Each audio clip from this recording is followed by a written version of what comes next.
For 3 weeks, the regent's horrific insomnia was miraculously cured.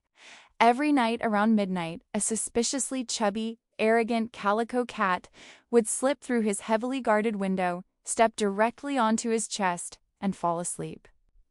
The cat's deep, rhythmic purring acted like a spiritual balm, instantly soothing the regent's chronic headaches and sending him into the first deep sleep he'd had in years. He instructed his imperial guards not to harm the creature. In fact, he started leaving out premium dried fish and silk pillows. He didn't know who the cat belonged to, but he considered it his most guarded, precious secret. On the 22nd night, the window was open and the silk pillow was ready, but the cat never arrived. The regent stayed awake all night. By night 3 of the cat's absence, his insomnia returned with a vengeance. He was irritable, the court was terrified, and his severe headaches were back. Desperate, he ordered his commander to secretly bring in the finest, fluffiest felines from across the capital. The result was a disaster. One cat scratched his face, another hid under the wardrobe, and none of them possessed that specific, magical, heavyweight purr. The regent realized he didn't just need a cat. He needed that specific thief. Driven by sleepless exhaustion, the regent took a nighttime walk through the lower-ranking noble district near his estate to clear his head. As he passed a modest, slightly dilapidated gate, he heard a soft, frantic voice scolding someone. He stopped and peered through the bamboo screen. There was Lin Xiaothe, quiet daughter of a disgraced minor official whom everyone usually ignored. She was holding the elusive calico cat like a baby, giving it frantic little kisses on its nose and lecturing it thoroughly, warning Mochi that he was grounded because the prime minister's guards were scouring the district looking for anyone to frame for tax fraud. She warned the unbothered feline that if they found a stray near their secret meetings, they would kill him just to keep their secrets. Mochi simply let out a loud, familiar meow and licked her chin, completely uncaring of political execution. Recognizing his savior, the regent's eyes lit up. His dark, imposing figure stepped out of the shadows and remarked that the thief finally belonged to someone. Linsha frozen. She turned and recognized the ruthless tyrant whose name was whispered in terror across the empire. Her survival instincts screamed. She didn't see a potential lover. She caught sight of the man who had ordered the execution of an entire noble clan just last week. Before the regent could even take another step or explain himself, Linsha tucked Mochi firmly under her arm, slammed the heavy wooden gate shut, threw the iron bolts and ran full speed into her house, locking every door behind her. The regent was left standing on the dusty street, completely stunned. No one had ever slammed a door in his face and lived. The next morning, Linsha was panicking and packing her bags to flee the capital, convinced the tyrant was going to raise her house. Suddenly, her maid ran in, pale and trembling, announcing that the regent was outside with gifts. Linsha walked out to her courtyard, expecting an arrest warrant. Instead, the courtyard was packed with chests of rare silks, boxes of premium imported fish treats, and gold jewelry. Standing in the center was the terrifying regent, but he looked incredibly tired, with dark circles under his eyes, and his posture was completely non-threatening. He bowed his head slightly, a gesture he had never done for anyone but the emperor, and addressed her humbly, admitting he had not slept in 4 days and that her cat was the only cure for his affliction. He stated he did not wish to take Mochi from her, nor did he wish her any harm, but came to humbly request a custody agreement. Realizing her cat held his sanity in its paws, Linsha bravely set down a strict contract to ensure both her safety and Mochi's health. First, the regent's kitchen could not feed Mochi heavily salted imperial leftovers or seasoned duck, as he was prone to stomach issues. Second, Mochi had to be returned by 6 a.m. sharp via a discreet carriage, ensuring the neighbors did not spread scandalous rumors that could ruin Linsha's reputation. or attract the attention of her family's rivals. Lastly, in exchange for the cat's services, the regent had to grant Lin Shia's small household absolute protection. If the corrupt crown prince tried to seize her family's modest estate for a military outpost, or if her vindictive step-cousin tried to force her into an arranged marriage with the elderly, abusive marquis, the regent would intervene and dissolve the match. Because Lin Xia did not trust the imperial guards with Mocha's precise midnight routine, she insisted on personally accompanying her cat to the border wall separating her modest courtyard from the regent's sprawling estate. Every night at midnight, she handed Mochi over the stone wall into the regent's waiting hands. Every morning at 6 a.m., she was there to receive a very sleepy, very pampered calico. What began as a tense transactional handoff quickly turned into an intimate routine. By the second week, the regent began staying by the wall for a few minutes after receiving Mochi, asking about her day, discovering she had a sharp, cynical wit and a brilliant mind for logistics. By the third week, the regent brought a small charcoal brazier to the wall to keep her hands warm during the chilly midnight handoffs, and started bringing her small delicacies from the imperial kitchen, not for the cat, but specifically for her. Lin Xia realized with a jolt of panic that she was no longer terrified of the tyrant. In fact, she found herself looking forward to midnight. Despite the quiet nature of their midnight handoffs, Lin Xia's vindictive step-cousin, Lin Millie, grew deeply suspicious.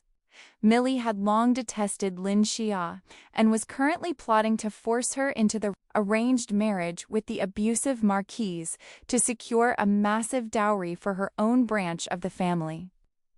However, every time Millie tried to finalize the marriage papers, the imperial registry mysteriously blocked the match. Determined to ruin Lin Xia's reputation and force her hand, Millie waited for the upcoming autumn festival. She bribed a palace servant to slip a rare imperial jade hairpin into Lin Xia's small waist pouch during the crowded festival theater performance. Once the play ended, Millie publicly cornered Lin Xia in the brightly lit festival pavilion, loudly demanding she empty her pouch in front of the surrounding noble families, accusing her of stealing the consort's missing hairpin. Lin Xia reached into her pouch, her fingers brushing against the unfamiliar cold jade, realizing instantly she had been framed. Before Millie could call the city guards, the heavy sound of rhythmic boots echoed through the pavilion. The crowd instantly fell silent, parting like the Red Sea as the regent's personal executioner cleared a path. The regent himself walked forward, his terrifying presence casting a suffocating shadow over the festival. He glanced coldly at Millie, then down at Lin Xia. Plucking the hairpin directly from Lin Xia's pouch, the regent held it up to the lantern light and coolly declared the jade to be of inferior quality, stating that if Lady Lin required jewels, she would only need to ask him. He announced her family was under his personal protection, and that anyone fabricating charges against her or attempting to coerce her into unauthorized marriages would answer to the imperial court for treason. Millie turned entirely pale, dropping to her knees in terror as the guards dragged her away for interrogation, leaving the stunned guests wondering why the most powerful man in the empire was protecting a nobody. The corrupt crown prince, frustrated that his loyal allies were being dismantled, realized the regent had a definitive weakness, hoping to catch the regent in a compromising political scandal. The crown prince arranged a grand imperial hunt and forced Lin Xi's family to attend.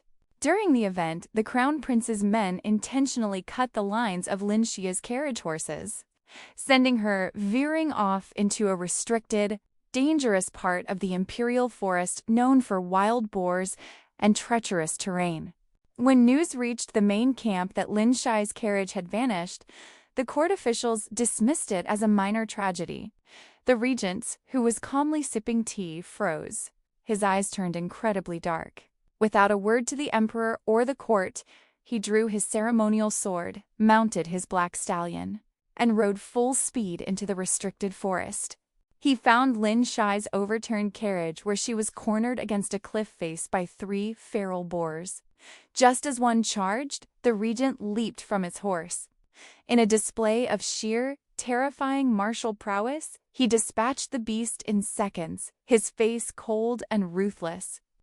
When the crown prince and his retinue finally caught up, they found the unapproachable tyrant on his knees in the dirt, frantically checking Lin Sha for injuries, his hands trembling with a fear he had never shown in battle. Turning his blood-chilled gaze to the crown prince, the regent rose and quietly warned that while the forest was treacherous, human malice was more treacherous still. He promised an immediate investigation into who severed the carriage lines, vowing that if a single thread tied the act back to the imperial palace, he would tear down the gates himself. After the forest incident, the regent refused to let Lin Sha return to her vulnerable, poorly guarded home.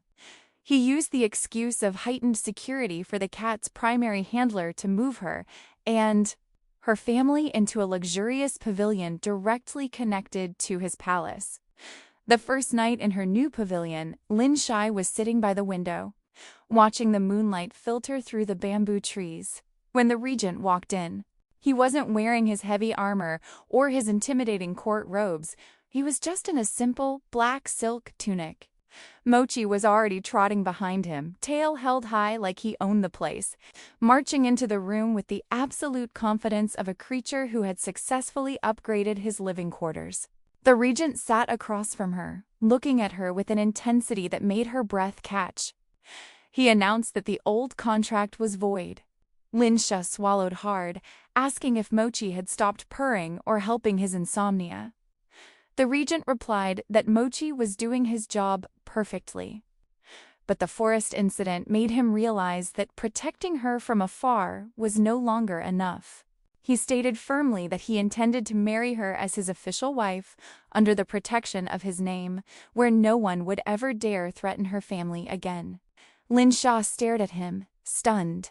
Her mind raced back to when she first transmigrated, how terrified she had been of his ruthless reputation. But looking at him now, remembering how he had thrown himself into danger to save her from the wild boars, she realized the truth. The court feared him because he was ruthless to his enemies, but to her, he had been nothing but gentle, patient, and fiercely protective. He was the safest place in this entire world, and she truly liked him. When she hesitantly asked about the court's expectations for taking side consorts and concubines to build political alliances, the regent's expression softened. He reached out, gently placing his hand over hers, and vowed that he had no need for alliances built on the backs of women, promising her one wife forever. Lin Shai smiled back, her eyes bright, and accepted. True to his word, the regent did not treat her like a low-ranking afterthought. The very next week, he sent a breathtaking procession of betrothal gifts to her family's estate, cementing her status before the entire capital. There were 100 bolts of rare, shimmering sky blue and gold silk woven exclusively for the imperial family, and 30 iron-bound chests filled with solid gold ingots and rare jade ornaments. There was even a specialized, climate-controlled carriage filled with the finest dried fish, premium catnip, and plush velvet cushions, explicitly labeled for the Grand Master Cat of the household. The capital was left in absolute shock, and the corrupt crown prince could only watch from a distance, completely powerless to touch her. Soon after, a magnificent wedding was held. Lin Shai was married in a traditional, brilliant red bridal gown, walking into the regent's palace as its true mistress. Following the wedding, she officially moved into his sprawling estate, where he presented her with her own massive, luxurious inner courtyard, featuring a koi pond, a garden filled with rare flowers, and a loyal retinue of highly trained, respectful maids and personal guards. On the night of their wedding, the chaotic noise of the grand imperial banquet finally faded, leaving the inner bedchamber entirely quiet. The room was bathed in the warm, flickering glow of heavy red dragon and phoenix candles. Lin Shia sat on the edge of the sprawling bed, her heavy embroidered bridal veil already removed, nervously smoothing down the layers of her red silk robes. The heavy wooden doors slid open and the regent stepped inside. He had dismissed all the attendants at the pavilion gates, choosing to enter alone. He unclasped his heavy outer ceremonial belt and tossed it onto a nearby table, leaving him in a much softer, more relaxed inner tunic. He walked slowly toward the bed, his dark eyes fixed entirely on Lin Sha. The imposing, untouchable aura he wore like armor in front of the court was completely gone, replaced by a quiet, profound vulnerability. He sat beside her on the edge of the mattress and softly asked if she was tired. Lim Shai admitted the imperial headpiece weighed a mountain. The regent smiled, a genuine, warm expression reserved only for her. He reached up, his large hands surprisingly gentle as he carefully removed the remaining gold hairpins from her hair, letting the long, dark tresses cascade down her shoulders. His fingers brushed against her cheek, lingering there as he murmured that from this day forward, she never had to carry a heavy burden alone again, promising to spend every day making sure she never regretted choosing him. Lin Shay looked into his eyes and felt the last lingering anxieties of her transmigration completely dissolve, reaching up to place her hand over his, confirming she wouldn't regret it. He leaned in closer, his breath warm against her skin, and was just about to close the distance between them when a loud, demanding meow shattered the romantic atmosphere. Both of them froze. From beneath the heavy, gold-threaded crimson bed curtains, a round, fluffy calico head popped out. Mochi stepped onto the silk sheets, unbothered by the gravity of a wedding night.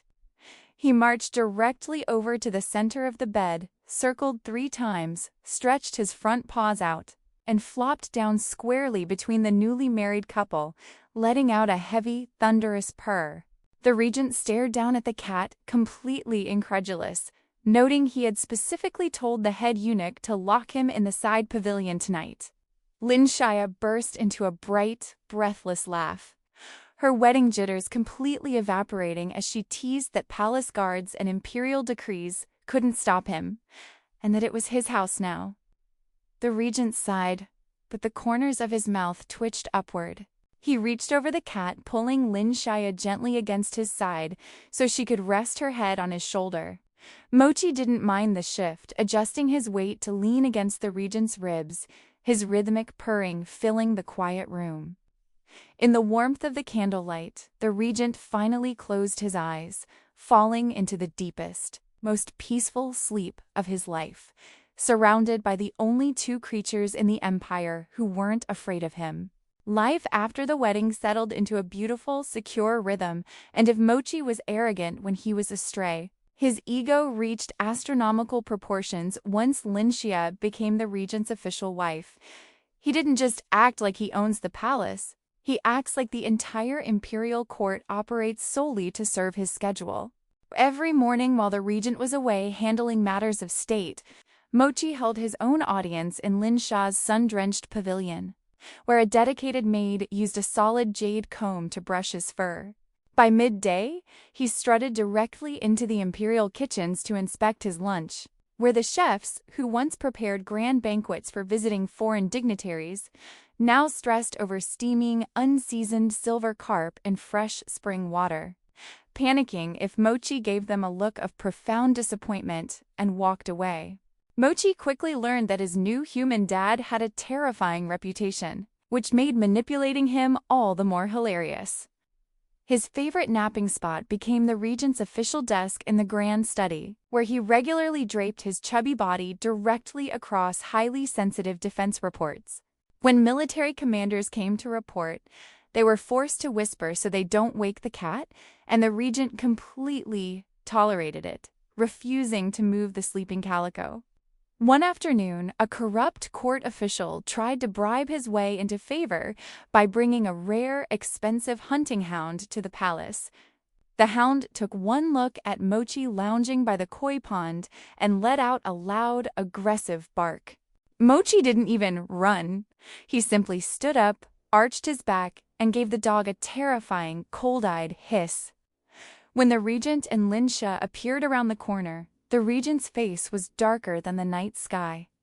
Looking at the trembling official, the regent said coolly, "Your beast has distressed the master of the house. Take it away before I have my guards remove its teeth." "And your petition for the shipping tax exemption?" "Denied." The official fled in terror, and Mochi immediately went back to grooming his paw, fully aware that he just altered the empire's economic policy with a single hiss. Years passed, and the regent held true to every single word of his vow. While other noble households were fractured by petty infighting among multiple wives, the regent's manor remained a peaceful, unbreakable fortress, and he treated Linshai with deep respect and affection every single day. Every night, after a long day of ruling the palace, Mochi claimed his ultimate prize. He slipped into the master bedchamber, jumped onto the plush mattress, and curled up right between Linshai and the regent. As his deep, heavy purr filled the quiet room, sending the most powerful man in the world into a peaceful, dreamless sleep, Linshai smiled in the dark, resting her head on her husband's shoulder. Her cat had bypassed the original dangers, ignored the designated heroes, and simply looked at the most powerful, loyal man available and decided he belonged to them. That's it for today's video. Thanks for tuning in. Smash that like, drop a comment with your thoughts, and subscribe for more awesome content coming your way.